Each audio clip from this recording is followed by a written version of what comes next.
Good day, welcome to Local 3 Sports.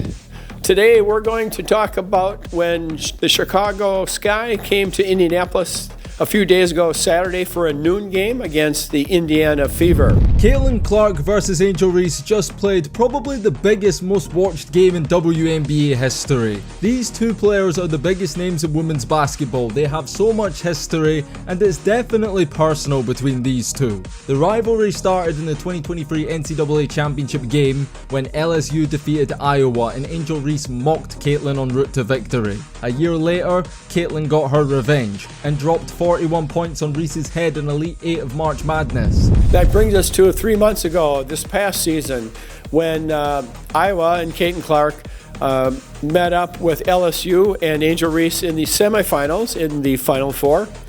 And Iowa won that game. And so they have that history. The game was a nail-biter.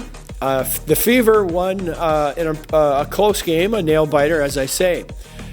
It was a particularly good win probably for the Fever in that they had only won one previous game, and they were 1-9 at that point in time. The Chicago Sky have been playing pretty good ball this year.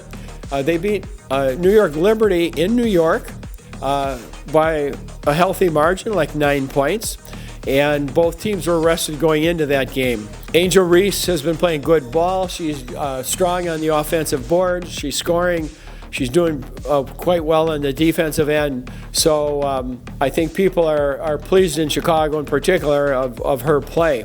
Cardoso was just playing this Saturday for the first time, and so that was added excitement. But let's talk about what most people are talking about this game, and that is in the third quarter, Kennedy Carter, who is a guard who was covering Caitlin, when they were getting ready, the Fever, to take the ball out of bounds after a score by the Sky, before the ball was inbounded, Carter lowered her shoulder and drove into Caitlin's hip and side. Caitlin was not looking at the time, and so it was fully unexpected, and she crumpled to the ground, basically fell right down, and just looked like up at Chennedy, like, what the heck? What's that about? The ref did call a foul. It was right in front of everybody. But what was interesting is they did not look at the table for a replay. The nature of this very physical, sort of violent play by Carter wasn't reviewed for a possible flagrant. You see a lot of stuff right there right now, right? You're seeing a lot of stuff in the WNBA where there's a lot of jealousy, there's a lot of, sniping back and forth, and maybe that's human nature, Somebody's getting more attention than you, somebody's making more money than you, somebody's, elevated, and you feel like it's at your expense now, as opposed to realizing that when that happens to one kid, now it raises your level too. And I think we're fortunate that in that page. So now, of course, some days later, the league comes out and say, yeah, you know what, we have reviewed it. That was a flagrant. They called it a flagrant one. And so they at least took responsibility and called it what it was. So my question to you is, to the fans, to the viewers, what do you think? Do you think Caitlin is not being protected? You think Caitlin, or do you think she's getting more calls? I know there's people on both sides. Caitlin is a person who has had unbelievable popularity and attention, right? And so I understand players in the WNBA and fans to some degree. They look like it's not right, it's not fair. Why is she getting this much attention? People love her so much. And so again, the attendance, the TV, people feel differently about that. So what are your views about the refereeing, if you're following it close enough? Do you have an opinion as to whether the refs are purposely letting people get away with stuff on her? And so the level of physical play, and some of it is potential injury type collisions and pushing and knocking to the ground. And so, again, what are your views?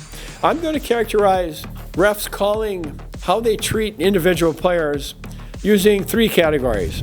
The first one is when Jordan played in his day, when he was an established star, many people think he was favored by the refs, and they'd call a lot of fouls for people reaching in or hitting him a little bit. So in that case, the refs are protecting the player a lot, maybe overprotecting. Second category would be more like neutral, where like most players in the league, they just get basic calls of when they get fouled significantly, they'll call it, and if it's not a clear foul, they don't call it. That would be the neutral. And then this last category would be when the refs seem to allow other players to get away with a lot. They don't respect a player, at least in calling fouls when they are fouled.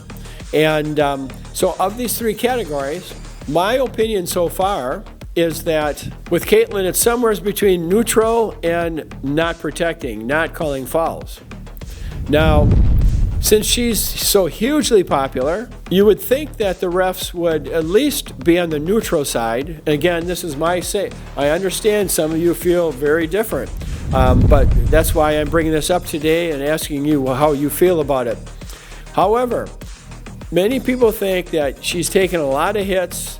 They're letting people do a lot of, like she'll go for a layup, and the big opponent, their center, or maybe their power forward, will put a big body on her as she's going up for a layup. And they may touch the ball, and so they may or may not call a foul. When the ball is touched, some contact is allowed.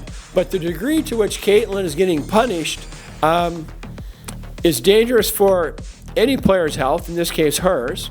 And so it's just one example of many of them pushing her. And then this last call, of course, with, again, Chennedy Carter, purposely, before the ball's inbounded, choosing to put this flagrant hit on her when she's unprotected, and the ref's not going to the table and looking at it.